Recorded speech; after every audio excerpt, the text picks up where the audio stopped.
octobre 2017. 2 ans et demi après son départ de Séville en avril 2015, l'expédition poursuit sa progression vers l'ouest, à travers l'archipel indonésien.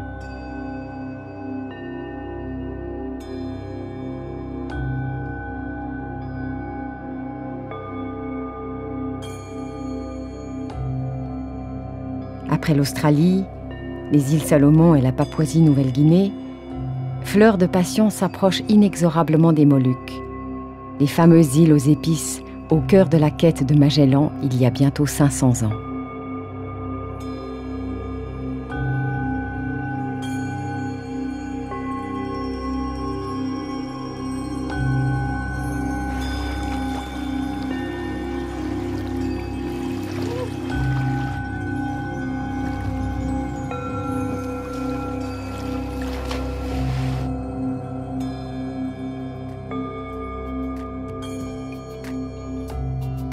Dans le majestueux décor de Raja Ampat, les beautés d'un monde qu'on aimerait croire intact s'offrent au regard des femmes et des hommes qui composent l'équipage. Il y a l'RK qui nous accueille. C'est trop cool. On va quitter là, mais...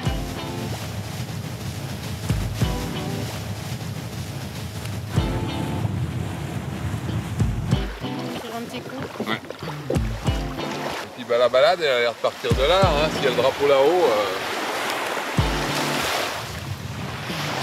Je pense qu'il va falloir rentrer dans la forêt là.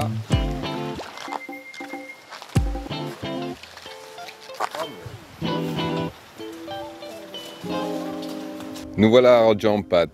Voilà, on s'approche de l'île aux épices. Bah, ça fait bien longtemps qu'on est parti hein, dans le cadre de Ocean Mapping Expedition. Ça fait pas loin de 2 ans et demi. On a passé l'équateur. Voilà, une petite mise à niveau de la chevelure pour une partie de l'équipage. Et puis ben voilà, on s'en va en direction de Ternate, les Moluques, où à l'époque Magellan et consorts allaient chercher des épices qu'ils ramenaient en Europe. Nos épices d'aujourd'hui, ben, c'est pas les mêmes qu'il y a 500 ans. Nos épices d'aujourd'hui, c'est de trouver une manière de vivre ensemble. C'est bon, c'est bon, c'est bon, c'est bon. Attendez, attendez. Parmi la petite communauté humaine du bord, Manon, une adolescente genevoise de 17 ans. Elle a embarqué comme mousse à Rabaul un mois plus tôt, dans le cadre du programme socio-éducatif Jeunes en mer, en partenariat avec l'association genevoise Pacifique. Bah, je suis mousse à bord, c'est-à-dire que je fais ce qu'on me demande. Un peu les travaux qu'il y a à faire sur le bateau. Là, par exemple, on vient de poncer la lisse, on a repeint les mâts. Sinon, comme tout le monde, je fais mes quarts, donc barrer, faire à manger, faire la vaisselle. Aussi le ménage, je crois que c'est 1 fois par semaine à peu près. Déjà, j'apprends à faire des trucs que j'ai pas forcément toujours envie de faire. Et à les faire quand même si j'ai pas envie, donc à faire des efforts. Apprendre sur moi pour que ça se passe bien avec tout le monde, même quand c'est pas tout le temps facile. Des fois avec les gens quand même. C'est compliqué parce que on ne s'est pas choisi, on se retrouve tous là sur 100 mètres carrés, on est 11 et je pense que je suis aussi compliqué pour des gens des fois. Donc c'est vrai que c'est un peu compliqué quand même de supporter quand il y a des gens qui sont de mauvaise humeur ou quand moi je suis de mauvaise humeur et que ça influence pas trop sur la vie et sur le groupe de manière générale. Oh non! Ah non, je suis idiot, j'ai déjà fait. Là, celui-là. Ouais, maintenant là c'est très bien. Mais pour tendre. Allez, en plus, tu m'as mis du mauvais côté là.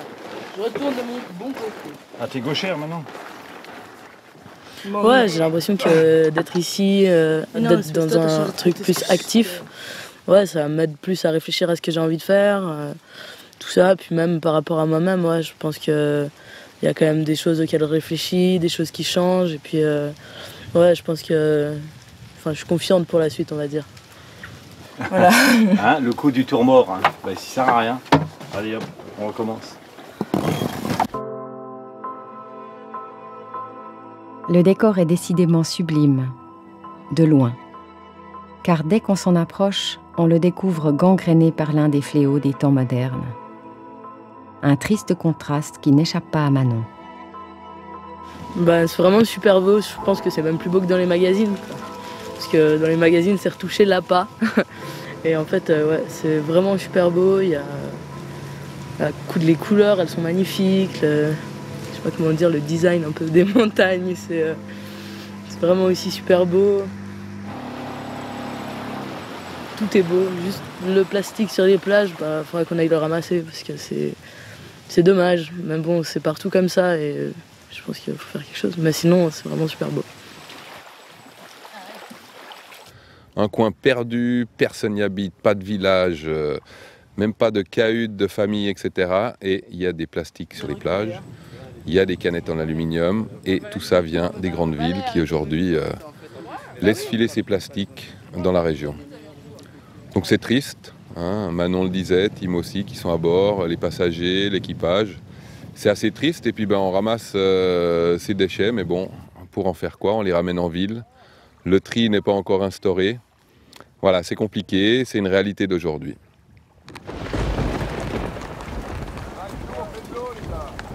Le bateau est comme un concentré des enjeux de la planète. Malgré ses cuves et son désalinisateur, l'eau douce y est limitée et chaque goutte compte. Même de nuit, quand un grain s'abat sur le pont, c'est le branle-bas de combat général pour récupérer un maximum d'eau de pluie. Et les filles, je te charger un petit moment. On l'attendait depuis un moment parce qu'on est à court d'eau. Pas à court d'eau potable, mais à court d'eau pour se doucher, se laver, rincer les équipements de plongée ou les équipements de snorkel. Donc cette nuit, il y a eu un peu d'activité. Puis au final, je pense qu'on a dû faire 150 litres, ce qui fait 3 jours de douche pour tout le monde, donc c'est plutôt positif. Puis on attend la prochaine là.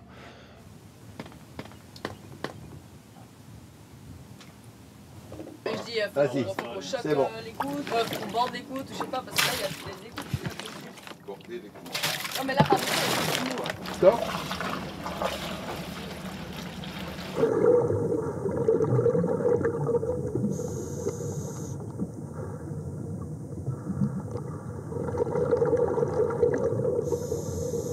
Pendant ce premier mois de voyage, les affres toutes relatives de la vie à bord sont compensées par d'émouvantes rencontres, non pas humaines, mais animales. Dans le golfe de Cenderawashi, des raies mantas s'adonnent à l'un de ces fascinants balais dont elles ont le secret. C'était vraiment cool, c'était assez incroyable, je pensais pas faire ça dans ma vie. Par contre, le truc qui m'a le plus marqué pour l'instant, c'est quand on a été snorkeler avec les requins-baleines.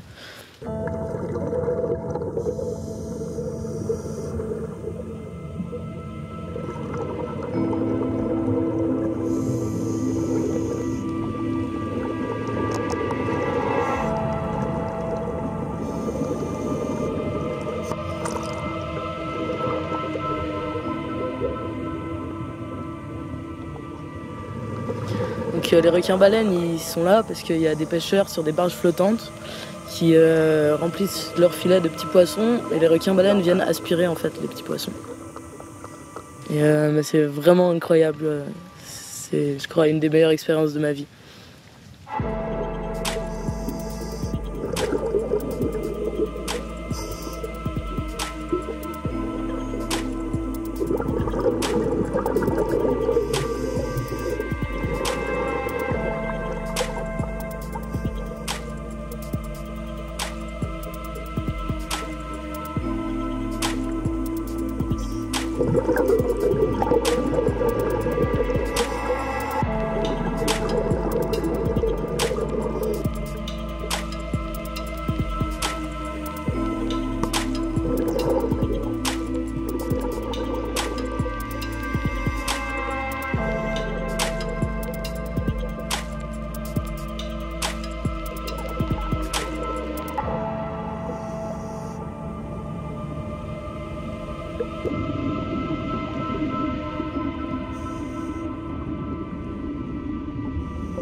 Pour réenchanter un monde et des beautés irrémédiablement vouées à disparaître si rien ne change, l'expédition peut également compter sur les dessinateurs du bord.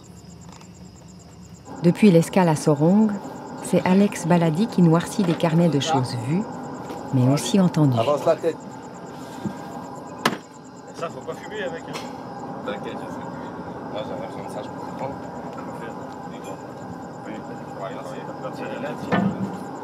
Merci. Ciao. Ouais, c'était assez drôle en fait de voir un peu les interactions entre les personnages, entre les personnes, mais bon, qui deviennent assez vite des personnages de BD, quoi. Alors au début, je faisais que du dessin d'observation avec des objets, mais j'ajoutais un peu des textes, des dialogues en fait, que j'entendais. Et j'étais un peu fasciné par les objets du bateau, notamment les boots. Donc j'ai dessiné beaucoup de boots, voilà. Ok, c'est bon, on peut rechoquer de l'autre côté. Parce que je découvre un peu le bateau. Moi, je fais pas du tout de navigation, et puis c'est un bateau qui est quand même assez spécial, intéressant à dessiner. Donc, et puis les paysages, voilà.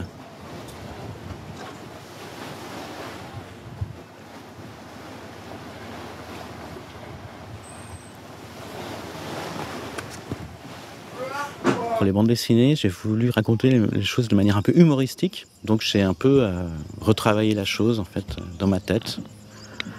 Et voilà, j'espère que c'était drôle. Enfin, apparemment, j'ai vu que des lecteurs avaient trouvé ça drôle sur le bateau. Donc,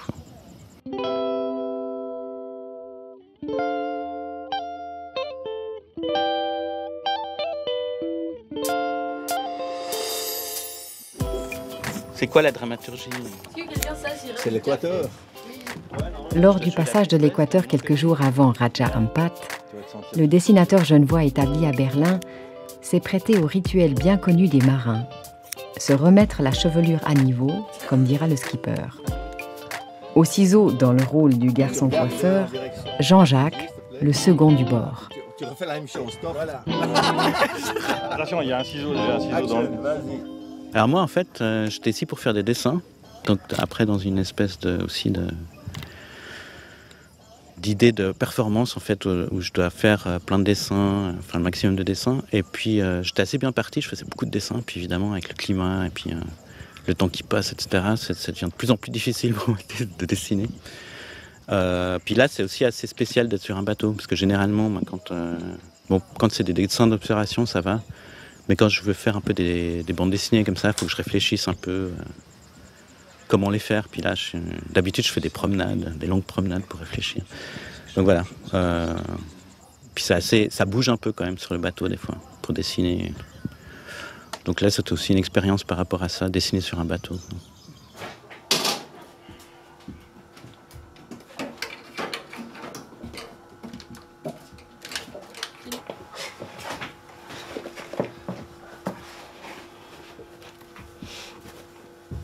Ah, t'arrives à m'ouvrir le four?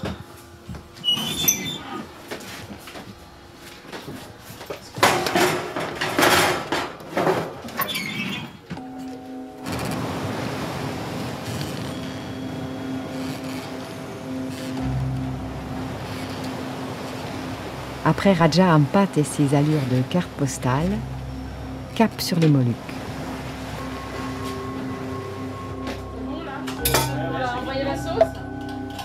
J'ai mis sel et poivre.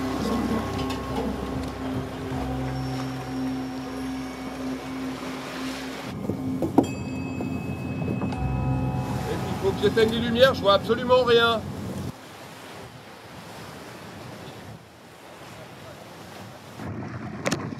Quand les conditions de mer et de vent le permettent, l'équipage effectue de nouveaux prélèvements d'eau de surface dans le cadre du programme Micromégas sur la pollution plastique, en partenariat avec l'association genevoise Ocean Eye.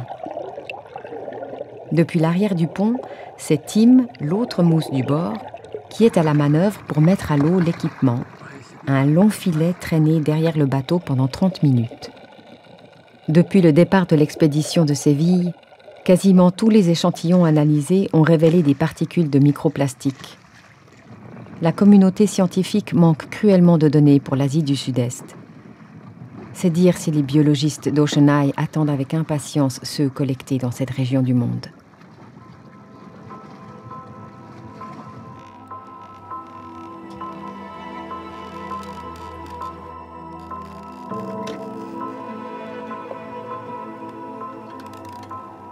On est à la dérive, on va mettre l'hydrophone, le yo-yo. Donc je te laisse le prendre. L'équipage procède également à des enregistrements dans le cadre de l'autre programme scientifique lancé depuis Séville. 20 000 sons sous les mers, une cartographie de la pollution sonore des océans causée par l'activité humaine. Transport maritime, prospection pétrolière et gazière, sonar militaire, etc. Il faut que je dise à l'hydrophone de commencer à enregistrer pour essayer d'identifier ce verre-là. Supervisé par la coordinatrice scientifique du bord, le projet est mené en partenariat avec le laboratoire d'application bioacoustique de l'Université Polytechnique de Catalogne à Barcelone.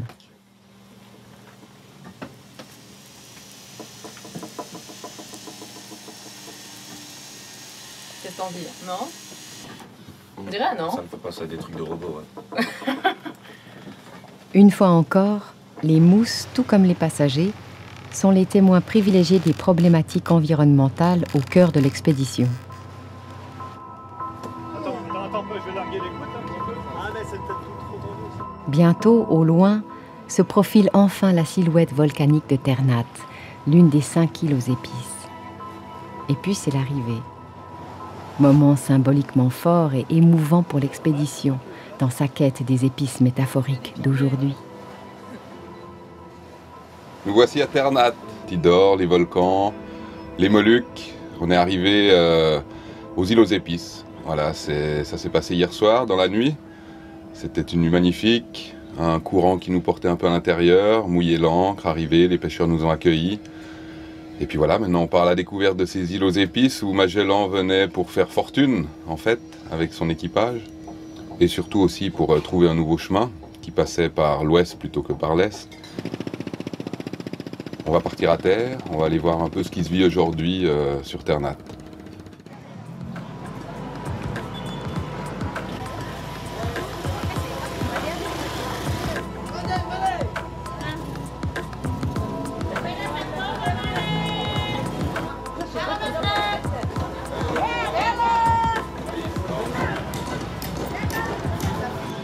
Des épices, des vrais, il y en a bien au marché de Ternat. Point de montagne de girofle ou de muscade, mais de petits sachets, plastiques.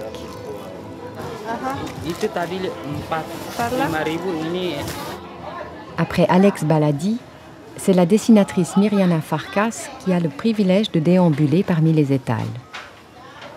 Elle observe, échange et met en lien par ses dessins des mondes qui n'ont d'autre choix que de vivre en bonne entente.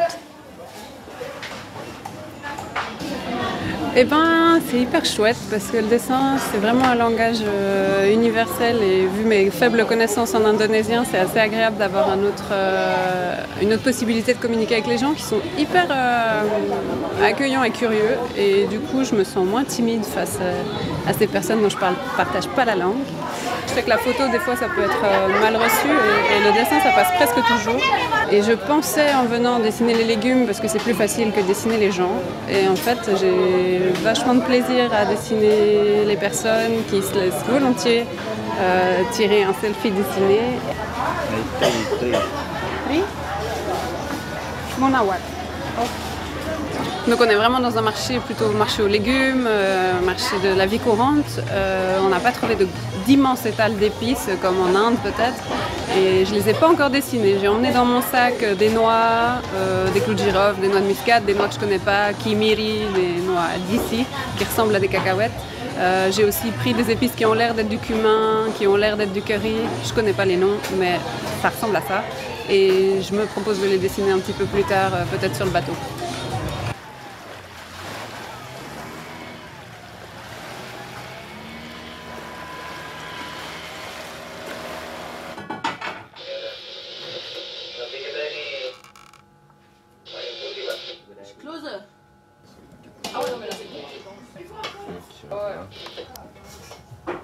T'as écrit que c'était écrit Abbé Pierre sur la pas ouvert. C'est fini. Comment c'est beau. C'est qui gagne, c'est Tam. C'est Tam qui gagne, mais de peu là. De retour à bord, ce ne sont pas seulement les épices qui inspirent la dessinatrice. Dans les eaux indonésiennes, les observations sous-marines du programme Coral Watch sur le blanchissement des coraux, en partenariat avec l'université de Brisbane, ont été une source d'enchantement pour elle. Et sur la table du carré, c'est un univers psychédélique, mais ô combien fragile et menacé, qu'elle peint dans son foisonnement de formes et de couleurs.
Après les Moluques, l'expédition quitte momentanément l'Indonésie.